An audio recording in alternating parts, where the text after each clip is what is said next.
a family is grieving and searching for answers after someone shot and killed a professional basketball player. Leslie Marino is live in Dolton tonight. And Leslie, you spoke with his family.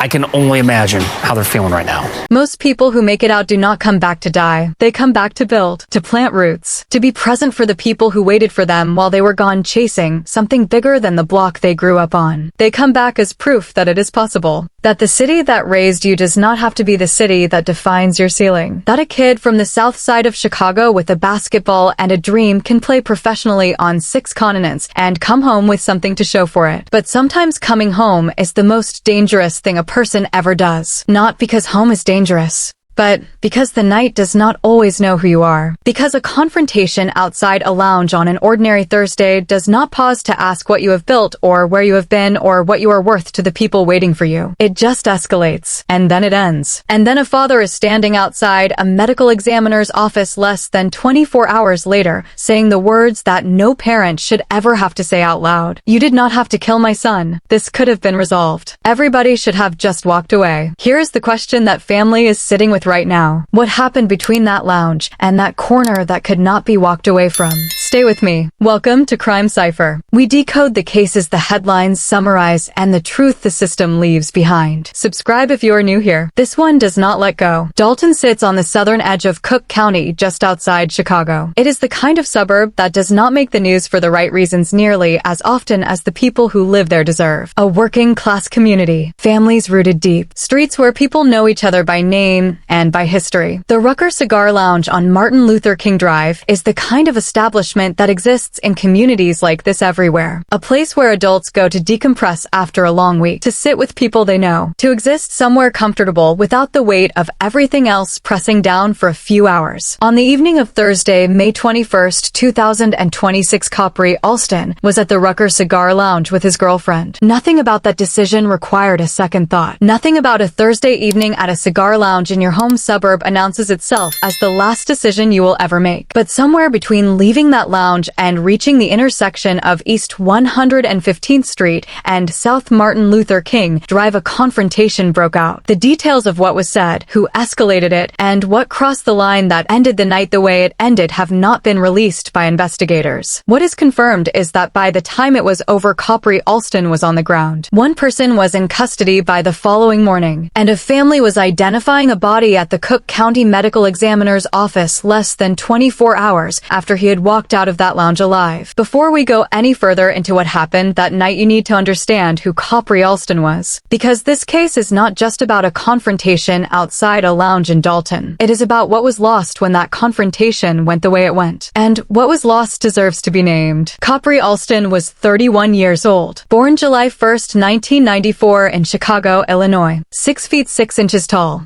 240 pounds. A power forward whose entire life had been shaped by what he could do with a basketball in his hands and a court beneath his feet. He started at Thornwood High School in South Holland, Illinois, where his game was already drawing attention. From there, he went to Northeast Community College in Nebraska before transferring to Midwestern State University in Wichita Falls, Texas. At Midwestern State, he became something. Not just a player on a roster, but the player on the roster. His senior year of 2015 to 2016, he averaged 13.7 points and 7.2 rebounds per game while shooting 50.1% from the field. He was the only All-Lone Star Conference first-team performer on his squad that season. He recorded a season-high 26 points on 11 of 17 shooting while pulling down 13 rebounds in a single game. Those are not the numbers of someone who is just passing through. Those are the numbers of someone who took the game seriously enough to make it take him seriously back. He graduated from Midwestern State in 2016. Then he did what players who love the game enough do when the NBA door does not open immediately. He found another door. He signed with an agent and started traveling. Argentina, Bolivia, Chile, the United Kingdom, Indonesia, the Philippines, Uruguay. He played professionally across 6 continents for years before returning home to Chicago and most recently suiting up for the Chicago Fury in the ABA. He retired a few years ago, but basketball never stopped being the center of his identity alongside the people people he loved most. Because here is the part of Khapri Alston's story that the box scores and the league databases cannot capture. He was a father, a son, a brother, a self-described mama's boy who wore that title without any apology because the bond between him and his mother was exactly the kind of bond that holds a family together from the inside. He had a son and a daughter, two children who called him their father and who were somewhere on the evening of Thursday, May 21st, not yet knowing that the person they depended on most was gone. His family described him as a protector to his 5 siblings, the kind of older presence in a family that younger siblings orient themselves around. The person who shows up, the person who makes the people around him feel like things are going to be alright. His father, Pastor Khapri Alston, has a church in Georgia, but when the news came on Friday, he was already in the Chicago area. He was outside the Cook County Medical Examiner's office with the rest of the family identifying his son's body less than 24 hours after Khapri had walked out of the Rucker Cigar Lounge alive. That image of a pastor standing outside a medical examiner's office identifying the body of his child is the image this case cannot move past, because Pastor Alston did not arrive at that moment with rage or silence. He arrived with words that cut through everything and landed on the simplest and most devastating truth this case has produced. You did not have to kill my son. You did not have to kill him. This could have been resolved. You should have just walked away. Everybody should have just walked away. You did not have to kill my son. That is who Khapri Alston was to the people who loved him. Not just a former professional basketball player, a protector, a father, a mama's boy, a brother, a man whose presence in a room made the people around him feel covered. And that is exactly what makes what happened on that corner on Martin Luther King Drive so impossible to reconcile, because the person who was supposed to protect everyone else had nobody there to protect him. The evening of Thursday, May 21st, 2026, started the way Thursday evenings start for people who have earned the right to decompress. Khapri Alston and his girlfriend were at the Rucker Cigar Lounge on Martin Luther King Drive in Dolton. Nothing about that choice required justification. Nothing about sitting in a lounge with the person you are with on a Thursday night in your home suburb signals danger. It is just a night out, the kind that happens thousands of times across this country every single week without consequence. But at some point that evening something shifted. Family members say a confrontation broke out before they left the lounge. The details of what started it have not been released by investigators. Dolton police have confirmed the shooting took place in the 14,100 block of Martin Luther King Drive near the intersection of East 115th Street. But what was said between the parties involved, what escalated the situation, and what the final moments before the gunfire looked like are details that investigators are keeping tight as the case develops. What is not in dispute is the outcome. Khapri Alston was shot. He did not survive. By the time Dolton police responded to the scene on Thursday night, a 31-year-old father of 2 who had played professional basketball across 6 continents was gone. Not on a court somewhere in Argentina or the Philippines or the United Kingdom where the game had taken him. On a street corner in the suburb he came home to. By Friday morning, Dolton police confirmed that one person had been taken into custody in connection with the shooting. They have not publicly identified that person. They have not announced any charges. They have not released a motive. The investigation is described as active and ongoing. A person is sitting in custody right now, and the family of Khapri Alston does not yet have a clear official explanation of what happened between the lounge and that corner on Thursday night. But here is the detail that sits underneath the investigation in a way that will not leave this case alone. There was a person in custody before the sun came up on Friday morning. That means someone knew enough about what happened on that corner to be identified and picked up within hours of the shooting. That means the answer to the question of what happened between that lounge and that intersection is not lost. It is sitting somewhere inside an investigation that has not yet decided what to do with it. And the family of Khapri Alston is standing outside a medical examiner's office waiting for that investigation to catch up to what they already know in their bones. Pastor Khapri Alston did not wait for a press conference or an official statement to say what this family needed to say. He stood outside that building on Friday and delivered a message directly to the person responsible. A message that did not ask for explanation. That did not demand a press conference. That simply said what a father says when the system has not yet given him anything else to hold on to. You did not have to kill my son. This could have been resolved. You should have just walked away. Everybody should have just walked away. You did not have to kill my son. Those words are not directed at investigators. They are not directed at the media. They are directed at one specific person who is currently in custody in Dolton, Illinois, and who made a decision on a Thursday night that a 31-year-old father of 2 did not deserve a resolution. Pastor Alston is right. This could have been resolved, but therefore it was not. And therefore his son is gone. And therefore a family that spent Friday identifying a body is now spending their weekend planning a funeral for a man who played basketball on 6 continents and could not survive a Thursday night outside a cigar lounge in his own suburb. Khapri Alston traveled the world with a basketball in his hands. Argentina, Bolivia, Chile, the United Kingdom, Indonesia, the Philippines, Uruguay, 6 continents. Years of airports and foreign languages and unfamiliar courts and the specific kind of discipline it takes to be a professional athlete in countries where nobody knows your name and you have to earn every minute of respect you get. He did all of that. He came home. He built a life. He had 2 children. He was a protector to 5 siblings. He was a mama's boy who wore that identity proudly because the people who loved him most were worth being proud of. None of that was enough to survive a Thursday night in Dolton. And that is the part of this case that should sit with everyone who hears it. Not just the grief of a family standing outside a medical examiner's office. Not just the image of a pastor delivering a message to a shooter through the cameras of a Friday evening news crew, but the specific and unbearable truth that a man who had done everything right, who had gone out into the world and competed at the highest level the game would allow him to reach, who had come home to be present for his children and his siblings and his mother, died on a street corner over a confrontation that his own father said could have been resolved if everyone had just walked away. One person is in custody. No charges have been filed. The investigation is ongoing. The why of this case is still sitting inside a Dolton police department that has not yet given this family the official answer they deserve. But the what is not a mystery. A 31-year-old man left a cigar lounge on a Thursday night and did not make it home. His children woke up on Friday morning without their father. His mother lost the son who called himself her boy. His 5 siblings lost the person who protected them. His father lost the person he traveled from Georgia to identify in a building that should never have needed to hold his son's name. The question we planted at the start of this episode is still sitting there. What happened between that lounge and that corner that could not be walked away from? The investigation will eventually produce an answer to that question. But whatever that answer is, it will not change what Pastor Khapri Alston already knows. It will not change what he said outside that medical examiner's office on Friday evening. It will not fill the space that Khapri Alston leaves behind in the lives of the people who needed him most. Crime Cipher will be following this case as it develops. The moment charges are filed, the moment a motive is confirmed, the moment this investigation produces a public answer, we will be back. Subscribe so you do not miss it. Drop your thoughts in the comments below. Tell us what you think should happen to the person currently in custody. Tell us what this case says about the violence that keeps finding its way to the people who have done the most to build something worth protecting. Share this episode with someone in the Chicago area. Share it with anyone who knew Khapri Alston or who knows what it means to lose someone to a moment that did not have to go the way it went. Because his name deserves to be spoken beyond the 48-hour news cycle. And his children deserve to grow up knowing that the world did not just move on. This has been Crime Cipher. We decode the cases the system hopes you forget. Until next time, stay sharp out there. Because sometimes the most dangerous place you can stand is right outside the door of somewhere you felt completely safe.